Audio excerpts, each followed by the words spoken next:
Dalam kehidupan sehari-hari, sampah sudah menjadi sesuatu yang tidak bisa lepas dari kehidupan manusia. Tapi, tahukah kamu, jika tidak dikelola dengan benar, sampah bisa menjadi ancaman bagi kesehatan dan lingkungan sekitar kita. Di Indonesia, setidaknya menghasilkan 62 juta ton sampah per tahun. Dan yang disayangkan adalah pengelolaannya yang masih belum benar. Sebanyak 78% sampah plastik masih dibakar dari rumah.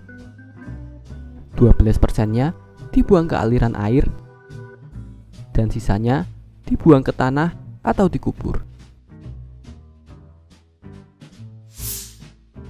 Sampah sudah menjadi masalah serius di lingkungan kita, termasuk di sekolah.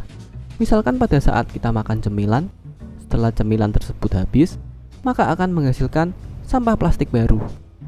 Untuk menjaga kebersihan lingkungan sekitar, ketika cemilan kita habis, yang harus kita lakukan terhadap sampah bungkus cemilan tersebut adalah dengan membuang bungkus sisa cemilan tersebut ke tempat sampah terdekat, sehingga lingkungan sekitar terjaga kebersihannya. Alasan kenapa kita harus mengelola sampah dengan benar adalah karena dari sampah yang kita hasilkan dari kehidupan sehari-hari, jika tidak dikelola dengan benar, maka akan menimbulkan dampak buruk bagi lingkungan kita. Antara lain terjadinya penumpukan sampah, sumber dari berbagai macam kuman dan penyakit, pencemaran air, udara, dan tanah, sampai dapat menyebabkan bencana alam, seperti banjir yang diakibatkan dari penyumbatan saluran air. Untuk mengurangi dampak buruk dari sampah, kita bisa mengelola sampah dengan menggunakan metode 3R, yakni reduce, reuse, dan recycle.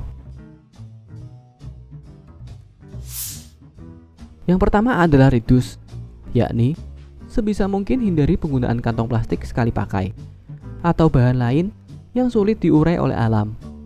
Contoh sederhananya adalah dengan membawa kantong belanja sendiri dari rumah, sehingga pada saat kita berbelanja di minimarket, tidak perlu memakai kantong plastik dari minimarket. Yang kedua adalah reuse, yakni memakai kembali atau mengusahakan agar barang-barang yang masih bisa dipakai, sehingga memperpanjang umur barang tersebut sebelum menjadi sampah. Contoh paling sederhana adalah gunakan sapu tangan atau serbet yang berupa kain daripada menggunakan tisu sekali pakai. Dan yang terakhir adalah recycle, yakni mendaur ulang kembali barang lama menjadi baru. Contoh paling sederhana adalah kita bisa membuang sampah sesuai dengan jenisnya, sehingga sampah tersebut dapat sebagian yang bisa diolah kembali. Pengelompokan sampah dimulai dari tempat sampah warna hijau untuk sampah organik, yang mencakup sampah alami seperti dedaunan, ranting pohon, dan sisa makanan. Sedangkan tempat sampah warna kuning digunakan untuk membuang sampah anorganik. Sampah anorganik rata-rata merupakan benda yang diciptakan dengan mesin, sehingga sulit untuk diurai. Contohnya adalah plastik, kaleng, styrofoam, dan sebagainya. Yang terakhir adalah tempat sampah warna merah digunakan untuk khusus menampung sampah B3 atau sampah dengan bahan berbahaya dan beracun. Yang termasuk dalam kategori ini adalah pecahan kaca, bahan-bahan kimia, dan benda berbahaya lainnya.